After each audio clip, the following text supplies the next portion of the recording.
God. Hallelujah. May buntag sa tanan.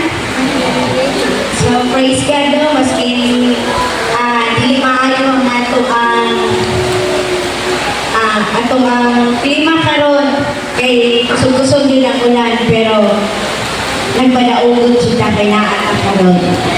So, ina ang imuhang katapan nga you are blessed.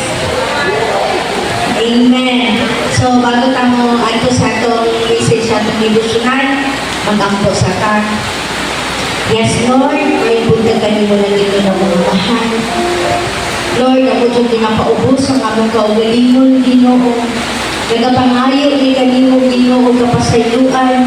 Una doon naman may mga kalapasan, Ginoo, sa sulod, sa kasimana, Ginoo. Lord, ipiyuhi ang among kasing-kasing una-una, Ginoo. Pasayuan, Ginoo, sa among kapakyasan, Ginoo. Para malimpyo ang among kasing-kasing, ready mo, Ginoo, mag-worship sa imo, maminaw sa imong pulong, Ginoo. Lord, salamat, Ginoo, na ikabuntagon sa privilege, Panginoon, na imong ihatag kanamo, Ginoo, kanako, Ginoo, na makashare sa imong pulong, Ginoo. Lord, ikaw, Ginoo, ang magagamit kanako, imong ang mouthpiece, Ginoo, akong bakba, Ginoo, i-empty, Ginoo, akong pagdadalan, Ginoo, na wala, Diyo'y matumboy na tao, Ginoo, flesh, Ginoo, kung dili nagadikan, kayo na Ginoo, ang mensahe, kami kabuntagon, Ginoo.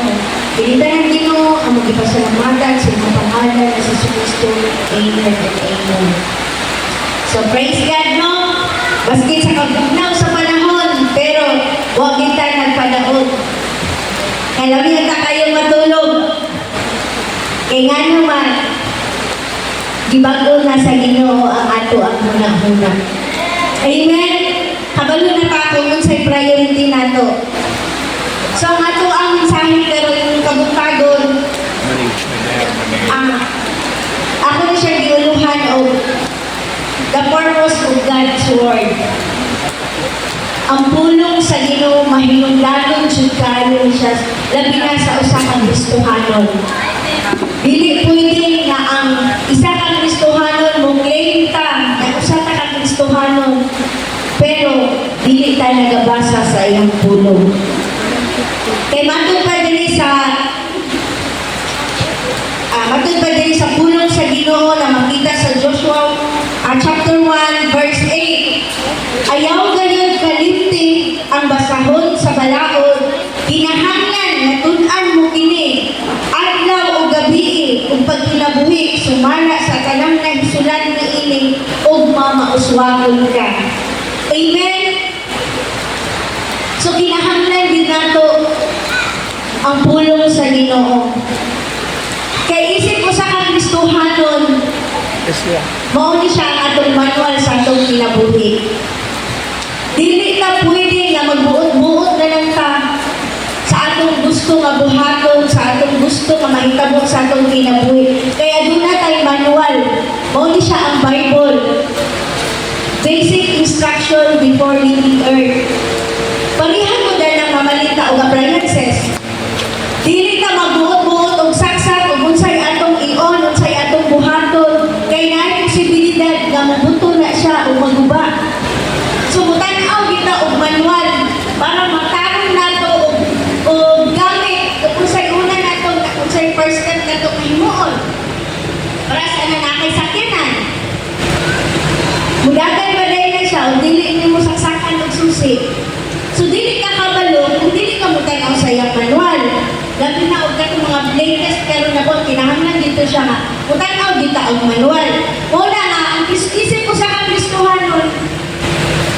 Tinuod ka ng Kristohanon kung nagabasa ka og pulong sa Ginoo. Kay mao ni siya atong manual sa atong kinabuhi. Ang pulong sa Ginoo dili lang na siya. Ang Bible dili lang na siya ordinaryo nga libro. Kundi ihimo ni siya dinibugan, ilubanan sa balaan na espiritu. Ibili ni siya sa atoa para magkinabuhin kita sumala sa gisulat sa pulong sa Ginoo. Kaya ang pulong sa Ginoo makatalig-on sa atong espirituhanon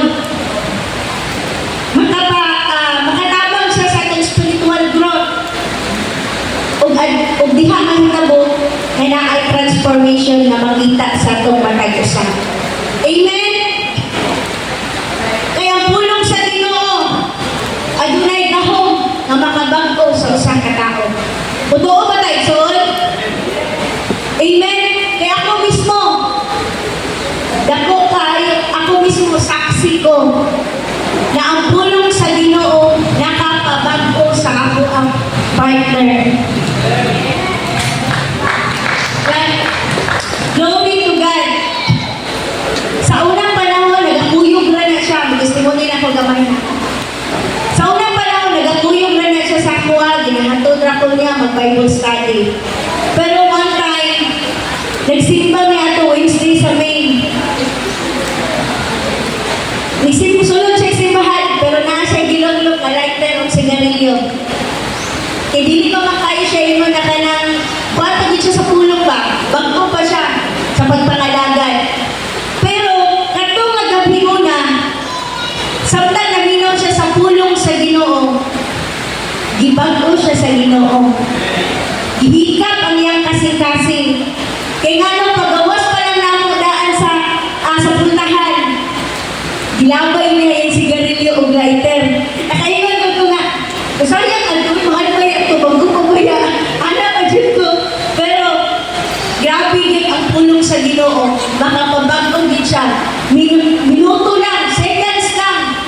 Na iyang ginawat ang pulong sa Ginoo, nakapausap sa iyang kinabuhi. Muna, nakaroon, makita din mo si Bro Makmak, dasig na siya sa pagpangalagan. Kung yan na yung isurrender tanan niya ang bisyo. Kaya kung bisyo lang ang isgutan, naasa yan tanan. Makita niyo mo yung kinabuhi sa unang wala pa siya Ginoo, hopeless. Pero once na ang pulong sa Ginoo mo abot sa matag usa, atong i-receive, makuhaan dyan na madalagan pa sa kahayan. Kaya diri siya sa ano man natin ito, kanang Bible study sa Aplaya. Si Jenny ang nag-share ato. Kabalo ka, kung sa'yo nakapabago sa iya yun. Jenny Chan 1:1. Sa sinugdanan, anak na ang pulong, ug ang pulong mao ang Diyos. Nakahinungtok siya, naala pa doon siya, ang pinag ng Bible dito, tinuod na iyang istorya. Pagdanaw niya sa Bible, tinuod mo yun. Kaya nakasulat dito. Mauna, naulaw siya sa Ginoo, naulaw siya sa iyang gibuhat. Kaya ginapalibaran niya ang pulong nga mauna ay ang Diyos. Sige, nagsangpit sa Ginoo. Pero once na upilan ka ang pulong, dili paminaw ang tao. Nakabalungan ng tata nga ang pulong mao ang Diyos. Mauna, nasa usang Kristohanon o unbelievers, once na munisip sila sa pulong sa Ginoo, aduna gi transformation ng mahitabo. Amen? Ang pulong sa Ginoo makapausap sa atong muna-muna. Mindset nato. Kung sa una, muingon ta, nakasala ka, ako naman ko. Every time na nakasala ka, doon na na excuse. Muingon ba yun ta? Ako naman dito, makasala dito. Inoon na siya igsuon, walay perfecto na atong tanan. Pero, only Jesus, si Jesus na din ang perfecto. Pero pwede na ito i-change, ma-change na ang atong mind, atong muna ang atong mindset kung nagabasa ta o pulong sa Ginoo.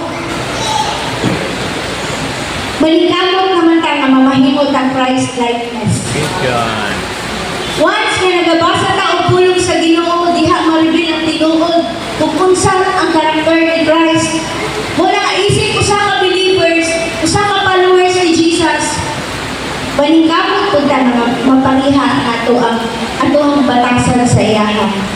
Naapot tay Christ likeness.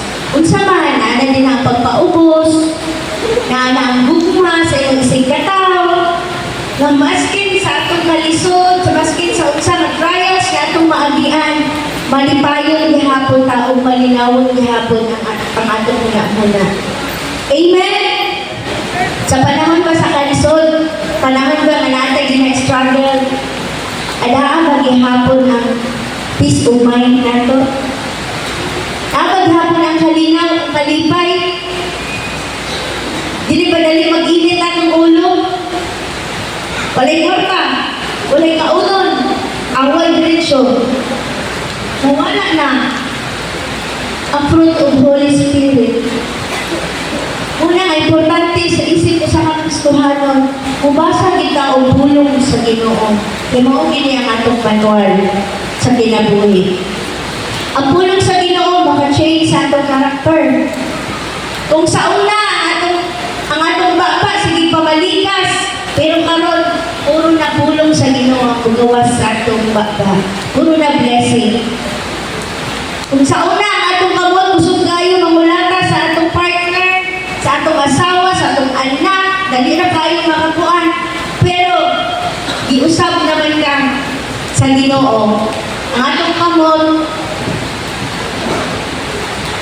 makuanan ni siya ang kanang ginagamit nato sa maayo, sa paghal, sa pagbalikakot, dili na nato gamiton sa dili maayo. Amen. Ang bulang po sa Ginoo ug suod maka-grow sa atong faith. Kung aduna man tay maabot ang panahon na aduna tay gisagubang, maabot ang kuno sa atong kinabuhi. Maski asa nga area sa imong kinabuhi, financial, relationship. Pero anaagi hapon ganito ang kalinaw. Wala kay kabalaka. Kaya nga no, nagsulti man, nag-ingon magkagituhan man nimo ang pulong sa Ginoo. Diri sa Isaiah 41:10. Isa lang rin siya sa promise ni Lord. Na ayaw na hadlok. Kay maguban ako kanimo. Ayaw kabalaka. Kay ako mao ang imong Diyos. Igunan ug tabangan ko ikaw ang panaligdan ug luwason. Diba? Naka-experience ba mo nga maski wala na ta? Pero ang atong faith, atong ginahugdan din nato ang atong pagtuo, nga naa ang Ginoo, nagakuyog nato, nagauban nato, dili ta mahadlok, wala tay angay kahadlukan. Kay naa ang Ginoo nga nagauban ka nato. Kitang tanan, kabalo ko, na aduna tay mga promises nga gihugdan. So isa lang ni sa promise ni Lord, daghan kay yung promise ni Lord, kung masahod na nato. Una, sa pagbasa na to sa pulong sa Ginoo, naa ang comfort. Nagahatag po ng wisdom ang pulong sa Ginoo. Kaya every time na magdesisyon ka, dili na desisyon na ato-ato lang. Ano na tayo plano? Magnegosyo ta. Ano na tayo plano? Nga, mo-apply ta aning trabaho ka. Pero nagatangayon ta og wisdom kay Lord. Balik ta sa iyang pulong. Kung ang pulong ni Lord, muhatag og direksyon o guidance sa ato. Dili ko aning trabahoan kay maapektuhan ang akong Sunday. Dili na ko kasimba sa iyaha. Dili na ko kadayon sa Ginoo. Kay matugabaya sa pulong sa Ginoo nga dili undamon ang panagtapok kasama ni ini. Kay importante kaayo sa Ginoo. Ang panagtapok na ani, pagsimba sa iyaha every Sunday, holy na siya sa Ginoo.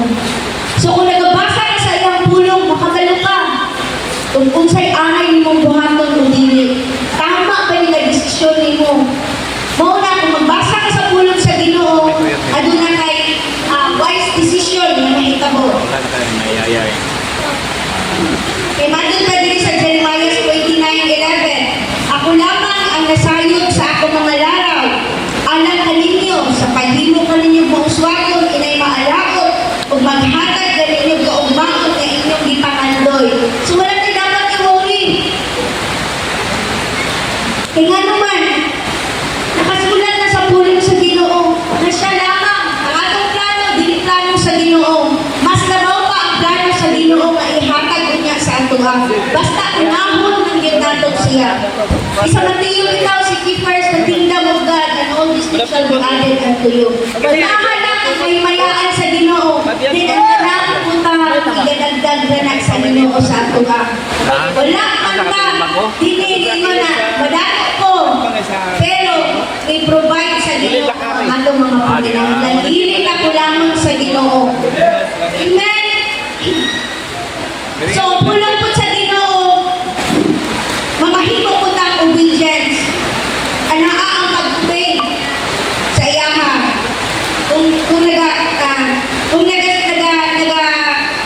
nagabasa kita og tulong sa Ginoo mamahimo kang obedience diya sa iyaha. Wala mga igsoon, wala naman tayo oras ato na lang i-summarize ha. Kung ako siyang i-summarize adunay transformation na mahitabo from head to foot. Adunay transformation na mahitabo kung nagabasa ta sa pulong sa Ginoo. Adunay transformation sa una-una, pagpamulong, priorities na to sa kinabuhi, desire sa imong kasing-kasing, tanan nimong lakaw, makita na adunay transformation sa matag isa. Kaya nga naman, ang pulong sa Ginoo ug siya usa naman. So walay na lain makapabago na to kung dili ang pulong sa Ginoo kay ang pulong sa Ginoo mauman ang Ginoo nga nagahatag nato og biyan. So isip ko sa mga Kristohanon wala tay laing manual sa atong kinabuhi. Kinahanglan atuag din siya basahon ang atong manual nga mao ang Bible. Kay mao gini siya ang makagiyan nato na makasurvive ta hatod sa pagbalik sa Ginoo. O sa last verse sa John 14:15, kung nahigugma ka mo kanakaw, tumanan ninyo ang akong mga sugo. So amen. Para kabaluta kung unsa ang kinahanglan, unsa ang sugo, unsa gusto sa Ginoo nga mahitabo sa atong kinabuhi. Magbasahon niyo nato ang atong mga Bible mga igsoon. Kay mao ni atong basic instruction. Paguta, wala aning kalibutan. Pagatuluan ka sa atong karakter, adunay transformation sa atong katibutan. Makita dyan na, mamahimutan lain ang soul sa kalibutan. Mamahimutan kahayag sa ngit-ngit, kaayo nga, kani atong buwan, grabe na ka, ngit-ngit ang atong kalibutan karon. Muna nga, dapat, isip ko sa mga Kristohanon, ang atong kahayag, musika dito siya. Amen? So, wala niya kung ibili mga igsoon, kung tinuod ka, na nahigugma sa atong buhay nga Diyos, atong tumanon ang iyahang mga sugo. O, katula, ay okay, mag-amputa. Praise God, hallelujah, Lord, salamat kay Jesus, sa yung pagkagol. O Lord, maski pa Ginoo, sa dili maayo nga lima Ginoo, pero ikaw Ginoo ang magaproteksyon sa mga tagusan, sa among mga kaigsunan, nga nagpadulong pa din ni Ginoo, nagbiyahe pa Lord, ikaw ang magaproteksyon, dili hamubo ang inyong mga kamot Ginoo, para dili mo sila maabot Ginoo. O Lord, ang tanan Ginoo, mamutindog din sa palpet Ginoo, pagagamita sila Ginoo, ikaw Ginoo maghahatag og anointing, maski pa Ginoo sa worship team pa Ginoo, ikaw Ginoo magagiyanan nila, i-bless nila Panginoon, ug labi na Ginoo ang magadala sa imong word karon kabuntagon Ginoo, na ang mensahe din Ginoo para din sa tanan Ginoo. Lord, i-anoint Panginoon, tagay-anointing Panginoon, sa Pastor Patrick Panginoon, na maghahatag sa imong pulong karong kabuntagon. Lord, salamat Ginoo sa mga kasing Ginoo, nga ready Ginoo, nga mudawat sa imong pulong Ginoo. O Lord, salamat Ginoo sa mga kaigsuunan Ginoo, na mas Ginoo sa mga sitwasyon Ginoo, pero kaya nakabato na sila og transformation Ginoo, magikan kanimo Ginoo, na usab na ang ilahang mindset Ginoo, ang ilahang priority Ginoo, na maskin ba ni bundag ang usog na ulan, pero naningkamot din sila Ginoo, nga makaabot din yung napita Ginoo, makasimba din sila sa imo Ginoo, kay kabalo sila Ginoo, nga kining adlaw halangton ni siya para sa imo Ginoo. Lord, salamat Ginoo sa mga kasing-kasing sa kung mga kaisunan, bless ang katusan, ani ang kalutin ni Ginoo, tabuni sila sa iyong mabiling dugo, na wala joy, kaaway, na masamok-samok, karong kabuntagong Ginoo, spirit of destruction pa Ginoo, ay rebuke Panginoon in Jesus' name. Ginoo. Ako, mamay, pre. Ang Ginoo. Ako, mamay. Tanan Ginoo. Salamatan sa inyong pangalan ni Jesus Cristo. Amen. Amerika, ano? Ano?